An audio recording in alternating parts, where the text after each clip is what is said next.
Yes, people, welcome back to GunnersHub. If you just come across this video now, if you're just tuning in now, please like and subscribe to let this channel grow and to get the attention that it deserves. I'll be bringing you content as much as I can, try and balance everything out. And thank you again for the ongoing support. Now, slowly moving on, we have today Julian that's joined me on the GunnersHub podcast channel today. So Julian, I really, really appreciate you coming on. For those of you that don't know Julian, he appears on AFTV from time to time. Is there anyone that doesn't know me? Probably. No. You know, Julian, he's a massive Arsenal fan, massive Arsenal fan. I know a lot of you that'll be watching, tuning in will know Julian from AFTV, but those that don't know, Julian's a massive Arsenal fan, follows Arsenal around all year throughout. So be sure to check out the AFTV content as well. Julian, again, quickly, thank you very much for coming on.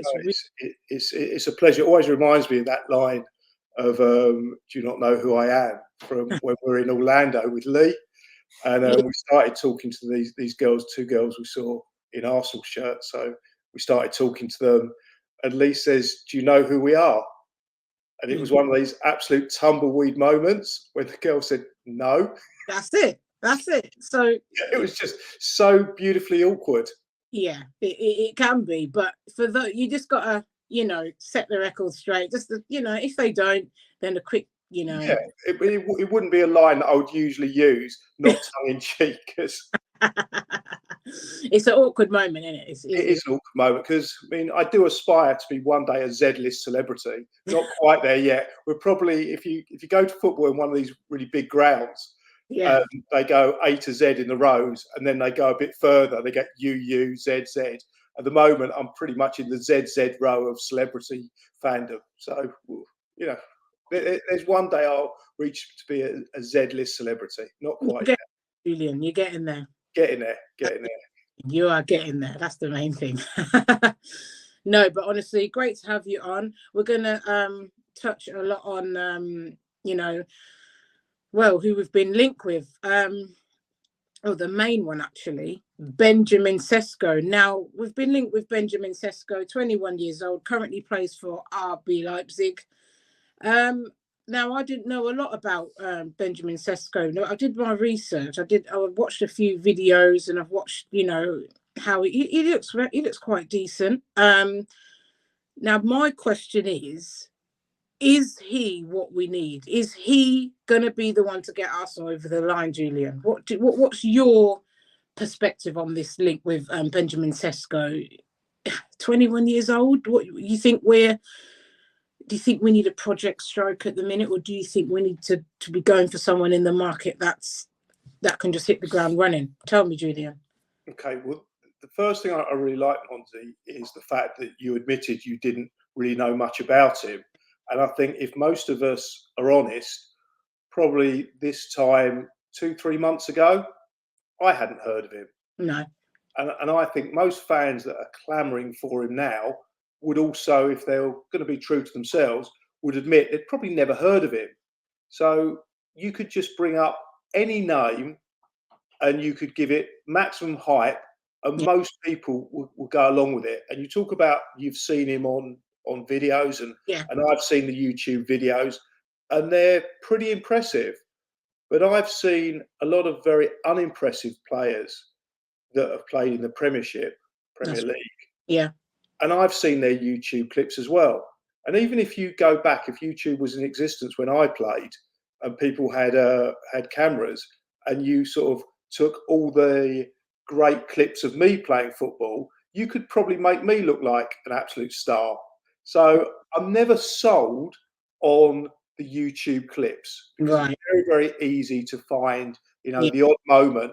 And what you've got to look at is what Mikel Arteta and the coaching team looks at. They go into things in so much more depth than just a YouTube video.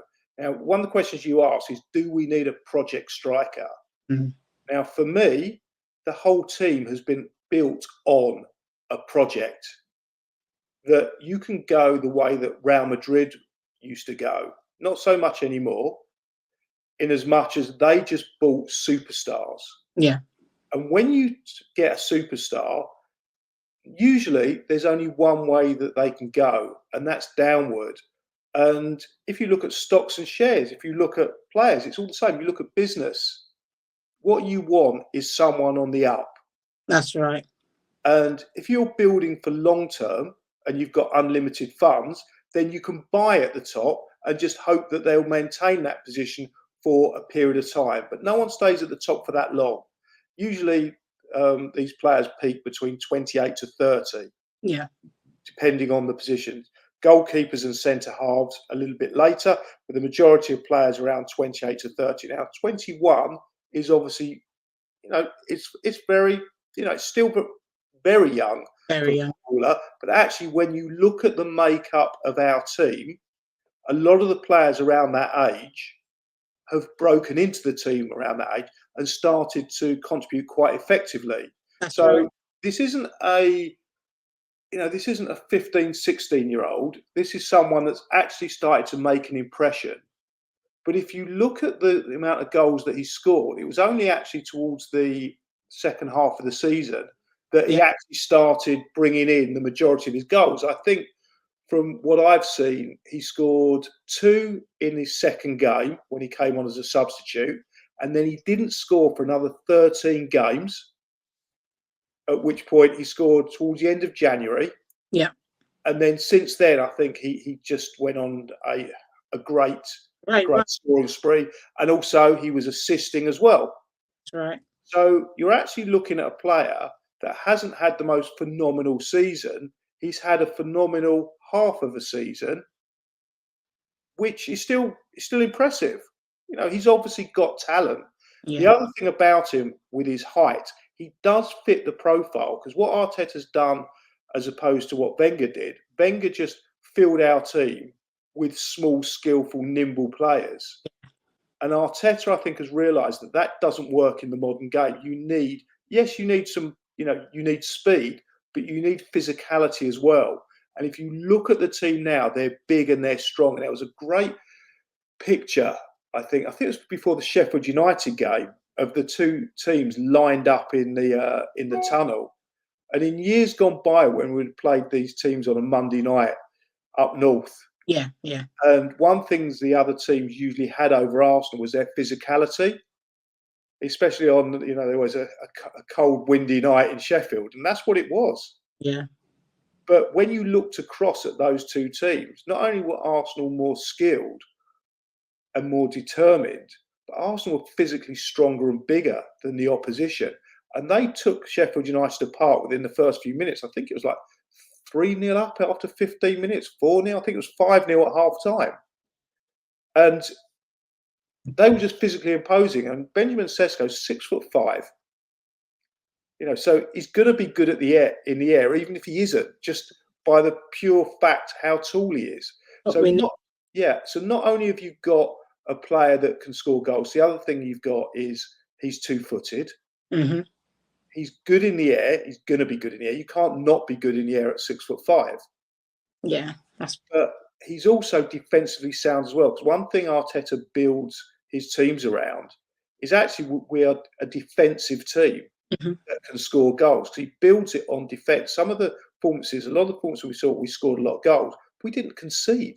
We just didn't concede. I think in the away games, I remember Nottingham Forest in January got a goal. It's like the 88th minute, basically a consolation goal. Other than that, apart from when we went to Spurs and they got it back to 3-2 in the second half, I don't remember us actually conceded anything after that. Not after that, no. So yeah, it was quite an incredible performance. So I think Benjamin Sesko, he's unproven in one sense. He's young.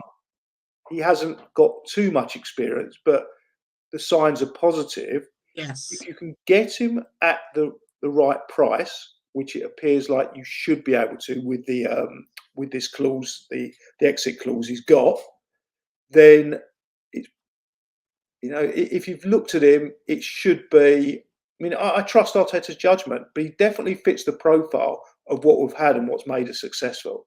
That's right. And we can see now that Arteta's using Havertz at front, how much of a difference it makes with a tall, physical, somebody at front, a forward. And I think that's the idea that Arteta's going with. And it's funny, I've been speaking to a lot of other Arsenal fans, and I really wanted to get your opinion on this. A lot of people now, also, we've been linked with Victor Osimhen. Yep. It's funny how football can change so rapidly and so quickly. Now, would you, putting those two together,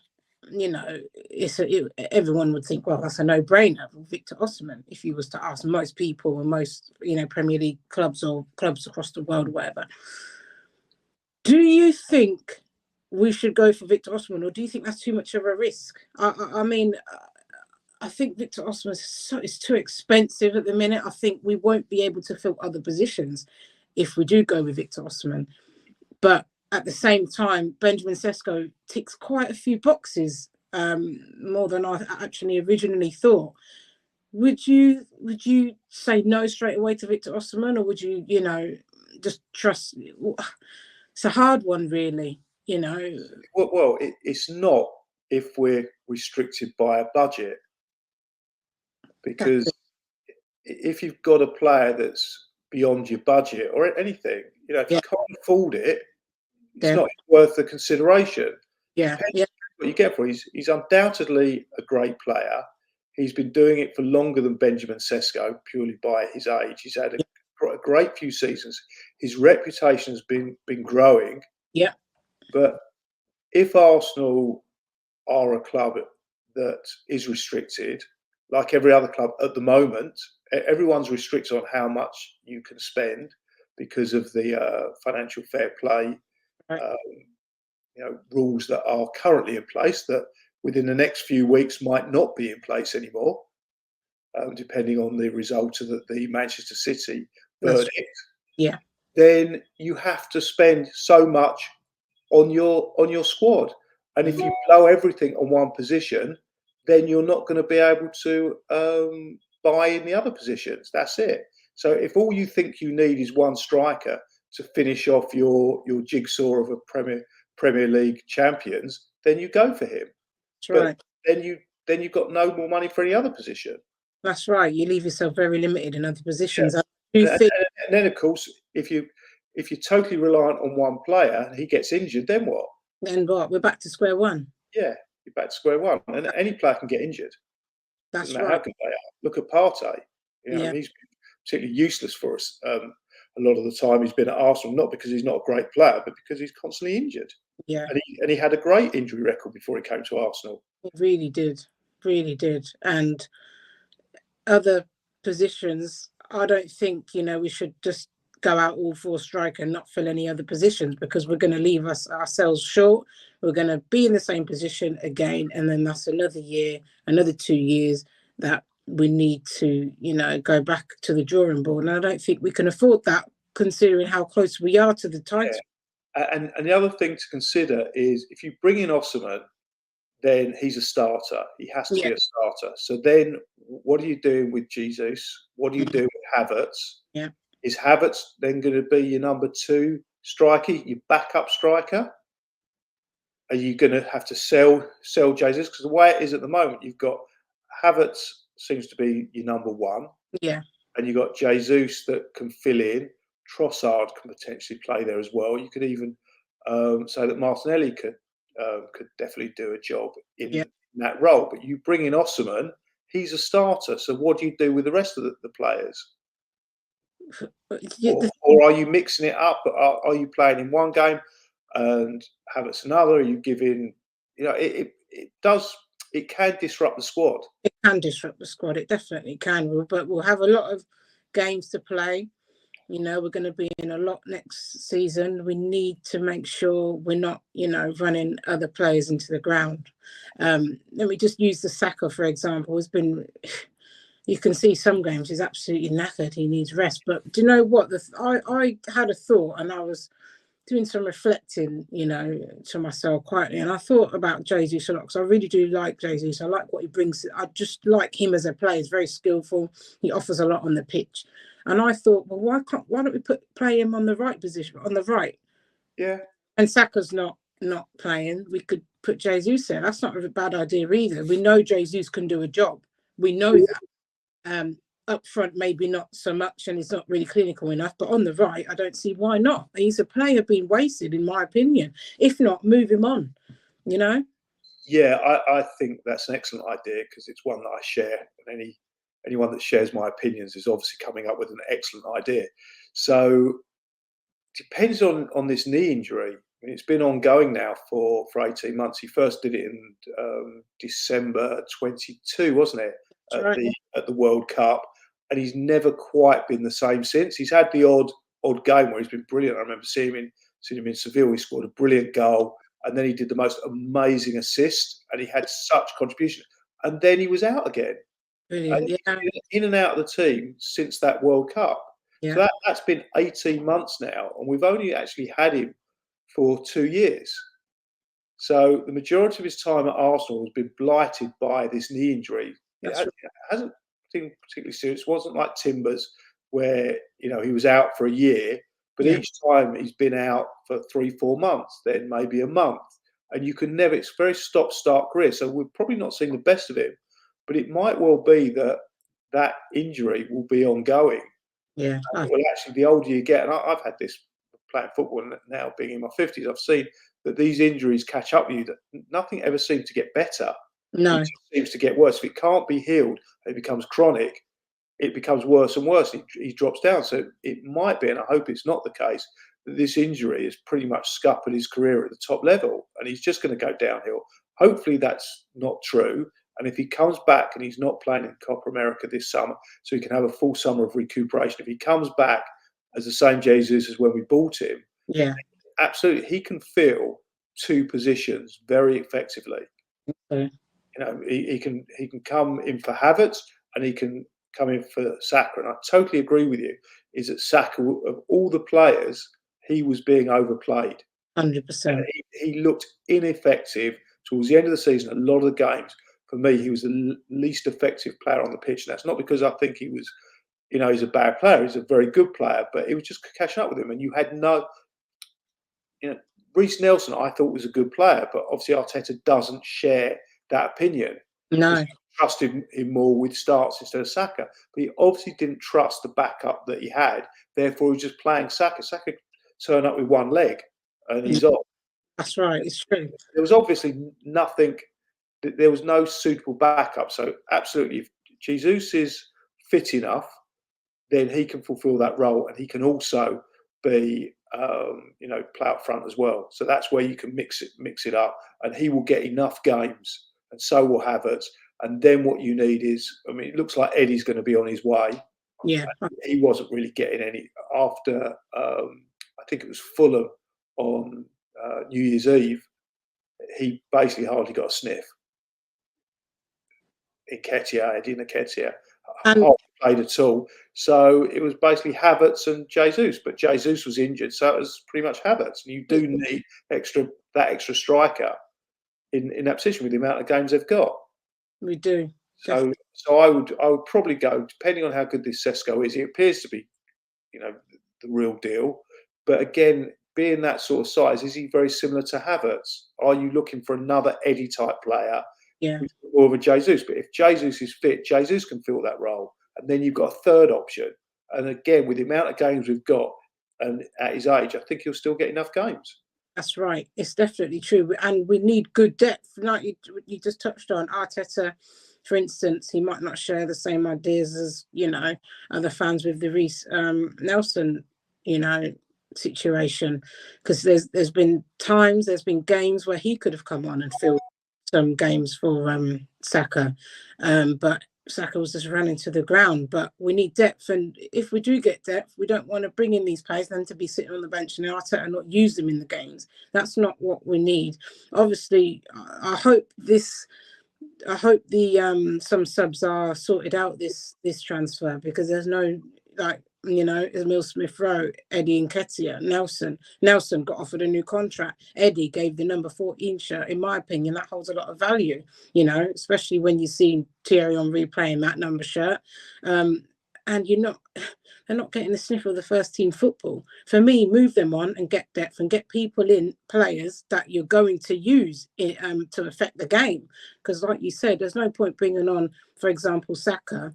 He can see he's exhausted from head to toe and it's ineffective. He's just running. He's knackered. He's done for. But with other positions, in my opinion, I'll echo what you said. I think we go for someone at a reasonable price and fill other positions to get us over the line. I don't think a striker's enough for me. Do you? No, I think you probably need a backup striker. It depends who goes as well. I think Eddie's done his time. I think Eddie's been a success for Arsenal, especially as a couple of seasons ago he could have walked away for nothing. That's right. Okay, we've paid him $100,000 a week, but we've got up to January this year. He was playing semi-regularly. He was coming on most games. He started. He had some time in the team. I think he was effective as a squad player. But since January, he hasn't got a sniff, and I can't see that changing now. No. Unless we get injuries and suddenly he hits form. The kind of money they're talking about is 30 million.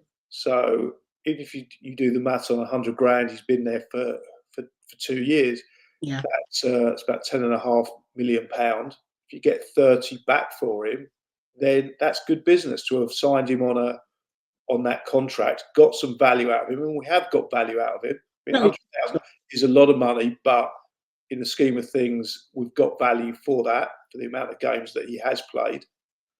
And if you then get 30 million back for him, whereas 2 years ago he would have walked for nothing because he was at the end of the contract. So I still think that's a good deal. If you get 30 million for him, it's a very good deal. I think Smith-Rowe is an interesting one. I think we'd all really like to see Smith-Rowe make it at Arsenal, because the difference between Smith-Rowe and someone like Eddie's never really been kind of in the first 11 as such. No. Apart from a period of time when he took over from Lacazette towards the end of the season. I think it was 21-22, was it? When Lacazette, I think it was that season. So Lacazette really was poor. And Eddie came into the team, played well and kept his place. But to be honest, Lacazette wasn't offering too much competition. So the difference with Smith-Rowe is Smith-Rowe kind of pushed on at a young age and was in your first 11. Wouldn't say it was the first name of the team sheet, but he was definitely in that first 11. And since then, he's had some injuries and he's fallen. He just never kind of got back to where he was at 19. No. And now he's reaching an age, I think he's 23. And if he's getting the game time that he got last season, it's better for Arsenal to cash in on him. It's better for Smith-Rowe to get a career, because being an Arsenal reserve, even though Arsenal was a far more prestigious and successful team than the vast majority of teams in the Premier League, it's still not where players want to be. They don't want to be a reserve unless you're someone like El Neni, who was, he was bought for 7 million and he never really was worth anything more than that. So he was always happy to fill that role of being a squad player that came in for the League Cup, came in with injuries, came in for the odd game. A team of prestigious as Arsenal. But most players with ambition aren't happy with that. No. And I wouldn't have thought he is. No, he's definitely not. Yeah, so look, he's still got some value, but the longer these guys remain unused, the lower the value goes down. Yeah, and that's why I think this transfer market that needs to be addressed. I think definitely it has to be addressed. No point. They've got careers to build up again, and football they want to play. They want to get in the first team. Yeah. So, he could go somewhere like Villa. Yeah. And play every week. And Villa are a good team. Good team, and also Palace as well. Teams like suit them. Most definitely. I also I feel positive about this transfer market, because I like what Arteta said at the end of the game when we played Everton. That was our last game at home. He said to the crowd when he done that speech, well, the highlight for me was when he said, "Don't be satisfied." Now, that for me has put trust in Arteta to, go into this transfer market, and he can. To me, that says to me, I know what we need. I know what needs to be addressed, and let's go and do that. But was that the highlight for you as well? Do you feel you put your whole trust in Arteta to go and address what Arsenal need? Is he the man? I'm not going to do this Arteta out nonsense, because for me, I'm Arteta in. It's getting closer. It's getting closer. We've been patient, and I know we're itching for this trophy in silverware. But will it be? Will it be addressed, Julian? Will it be addressed? Well, the question is, does it need to be addressed? Is there anything fundamentally wrong? The only thing fundamentally wrong was that Manchester City got 2 more points than Arsenal. Yeah. Now, if you look at the amount of points we got 89 points, which was 1 point less than the Invincibles. Yes. We won. I think, what did we win in the end? Was it 28 or 29 games? I think it was 28. We won 20. We won 28 games. The Invincibles won 26 games. Mm-hmm. Yes, obviously they had more draws and we had more losses, which is why the extra point. But before Manchester City came on the scene, or more importantly, Pep Guardiola in the last sort of 6 seasons, 89 points would have almost definitely won you the league. I mean, I went to Anfield in '89, and Arsenal won the league in what I consider to be the greatest game in the history of football. Yeah. But we won the league that year with, I think it was 76 points. It's crazy. And so you look at what's wrong, what do we need? If we can maintain the levels that we're at and get in the high 80s, then that should be good enough to win the league. But the issue we've got is Manchester City, who are just, there is no doubt. When you look at it, they've won, out of the last 6 campaigns, they've won 5 of them. The last 4, they've won every 4 of them. Liverpool came second with 97 points. It's just outrageous, absolutely outrageous. So that they're that good. But surely they can't continue to be that good. I mean, football goes in cycles, and if we're definitely on the up. We are. City, I can't say City on the down because they still won the league. But you look at some of their performances, City, and they're not as good. I wouldn't say they got lucky, because I don't believe that you win the league by being lucky. You win cups by being lucky. Yes, that's right. But their performances haven't been as impressive as other seasons. And I think when you look at the age profile of some of their players, with what's hanging over them, with the fact that Pep has pretty much said that next season will be his last season. And I've seen how that happens before, previously, with like Alex Ferguson did the same thing. He announced his retirement, and then he didn't retire. But that season, United were awful. When players are at that level, when clubs are at a level, it's so, tiny margins can make a difference. And when a manager's not going to be there the season after, it's short term, that drop off might only be a few percent, but that's all you need. Yeah. I think the most important thing to begin with is to maintain the levels that we're at. And the other aspect is that our player profile in age is still very young. So naturally, they haven't reached their peak. So we're going to be a season better than we were last year. And we were a season better than they were the year before. So we've got this natural upward trajectory without actually changing too much. You don't have to, how can I put it, sort of have major surgery of the Arsenal team. When Arteta inherited that squad, came there in, I think it was something like 2000, end of 2019, I think it was, something like that, December 2019.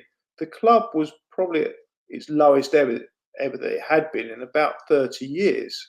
And there was major surgery needed on that squad. I don't think we're at that stage now. We need the odd tweak. We need to keep that momentum going, but we don't need to do anything fundamentally different now. We just need to carry on. We do. The way we're at. Yeah. Let's keep the momentum going. Another trip to Dubai, I think, as well. When they come back from Dubai, they were a different kind of animal. It was brilliant to watch. That was brilliant. It was the polar opposite to my trip to Dubai when I came back broken. That's Julian for you. That's you, isn't it? Clumsy Julian. Clumsy Julian, or the ego got the better of me. That as well. That could be the as well. Yeah. So, next year, do you think Arsenal could do it or win the league? Okay, well, I think there's two ways to ask that question, and the way you asked it was, could we win the league? Now, I had a bit of a spat with Robbie years ago when Arsenal were at the bottom of the league. After 3 games, we'd lost our 3 games, and I said Arsenal could still win the league, and he just made fun of me. And I said Arsenal still win the league, because if you look at the odds, the bookmakers are still giving odds on Arsenal win the league. Arsenal, of course, any team can win the league. Yeah. The real question is, will Arsenal win the league? And do I believe Arsenal win the league? And if you look at the trajectory of all the teams, Arsenal are definitely on the up, and Arsenal definitely can win the league, but any team can win the league. Will they win the league? I think they go in as favourites now. No, I do. I do. I think they're favourites. I thought they were more than unlucky not to win the league this season, and it had this idea that they bottled it is just complete nonsense. They lost 1 game and drew 1 game from the time they came back from Dubai. And that 1 game that they drew was away to City, which in any other campaign would be considered to be a really good result, an away draw at Manchester City. Even against Villa, the game that they lost, that first half performance was one of the best performances of the season.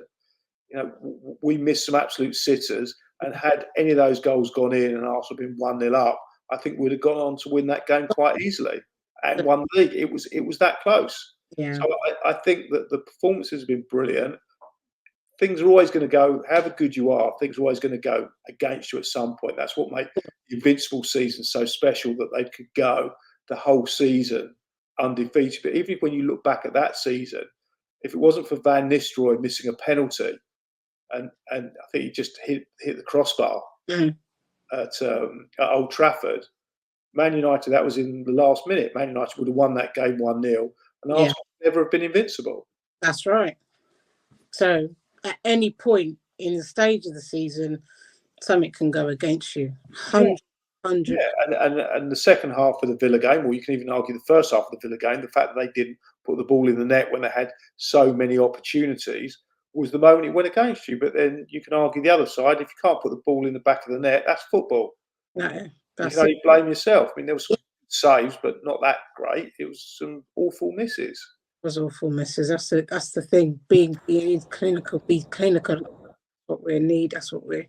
And that's maybe what Benjamin Sesko could bring. You never know. You never know. Yeah. Well. Although apparently his finishing is good. Yeah. But he does need a lot of chances. But then Haaland needs a lot of chances. There you go. He gets a lot of chances. Yeah, but he's missed some of the misses I've seen Haaland miss. Wow. Yeah. He's misses a lot considering. Yeah, he doesn't seem to do much else during the game, but at some point he normally scores. No, that's it. Doesn't do it. No, doesn't do a lot. He's more weight in the box for the opportunity, or like a poacher, I'd say. Yeah. And put that away. Yeah, when I was at school, you'd call it a goal hanger. Yeah, that's it, goal hanger. And sometimes you'd get slated for that, wouldn't you? Yeah, but the guy's top goal scorer most seasons. There you go. So it's not an all-scoring record, but he still misses a lot. But then City create it. Craziness, isn't it? It's absolutely crazy. I just been reflecting, and I think to myself, how crazy we played so well. First half of the season, you could argue, that wasn't our best, but 2024, this season, second half of this season just gone. I just can't believe how you can't win the league playing that kind of football and getting those kind of results and the best stats defensively and this, that, and the other. I find it so hard to comprehend, but that's now the standard of the Premier League. It's a very, very hard league to win, in my opinion. Yeah, but it has been, but it won't necessarily continue to be. No. So I've got hope that City won't be the same team as they have been, because when you look at their performances over the last few years, I think they had 100 points one year. They won the league with 98 points. Now they're only winning the league with 91. They're rubbish. It's going down and down. Hopefully we'll get closer and closer. Sure. I've got one last question for you. It's been in my group chat that I'm in currently. A few of them saying if Arteta doesn't win the league next season, they're asking questions. Maybe he should go. Do you have that? Are you on the same boat as that, or do you think that's too harsh, or do you think, because what would it be now? 5-6 seasons it would be by next season, or so do you think if Arteta doesn't get it over the line next season, he has to go, or do you think that's too hard? It depends on. I mean, if he doesn't, I wouldn't say if he doesn't win the league, he's got to go. If they end up coming 8th or something, and the performances are awful and the play's awful, and he loses the dressing room, then that's what happens to managers. So if he comes 2nd in a similar fashion as they have done this season, then absolutely not, because you can just applaud the brilliance of City rather than Arsenal not being up to it. Arsenal are up to it, just because you've got a team that's just the best team in not only Premier League history. I don't think it's ever been done in English league history that a team's won 4 consecutively in a row. Yeah. And there's a reason for that, because they're the best team probably in the history of English football. Yeah. And it's rather unfortunate for Arteta, and it was very unfortunate for Liverpool, that they were competing against a team at that level. But they're not always going to be at that level. They're not. Hopefully Arsenal can turn it up a notch next season. It's a must, really. We've got to turn it up a notch, and I'm excited to see the transfer news, the transfers, and see who we're going to bring in. Really excited for that. So, fingers crossed, Arsenal can lift something next year. I'm hoping it's the league, because that's what I want. That's what I want. Well, yeah, I want the league, definitely. For me, it's the league. We have to win it next season. There's no doubt about it. Because we're so close. We're so close. For us not to win the league next season would be absolutely heartbreaking again. And I just think, the players will just start to think, start to not believe, and we don't want to have that kind of animosity or that kind of vibe in the dressing room, because at the minute it's strong and all the players are. But look, if we come 2nd in the league and win the Champions League, the FA Cup, and the League Cup, I'll take that. See, it's a hard one. You take that, would you? Yeah, look, winning any trophy apart from the League Cup, if we won the Champions League, still a great season. Yeah. Look, you'd rather win the Premier League, although I've seen plenty of Premier League trophies won by Arsenal. Say plenty, but even First Division trophies. I've seen, the year I was born, we won the league, 71. So I've seen that. I've never seen Arsenal win the Champions League, but I'd still rather see Arsenal win the Premier League. Yeah. I'd still be kind of happy if we won the Champions League. I wouldn't be upset. No, well, yeah. So when you put it like that, then no, that's fair enough. But we can't be dismissing the cups next season. We have to prioritise everything and put our best into all competitions next season. So we will see what happens next season. Julian, thank you very much for coming on today. It's been a pleasure to have you. Really, really appreciate it. Very much, really do appreciate it. My people watching and they're just tuning in now, please like and subscribe to the channel. Put your notification bell on as well to get the latest on this channel. And I hope to see you again soon. Thank you for watching.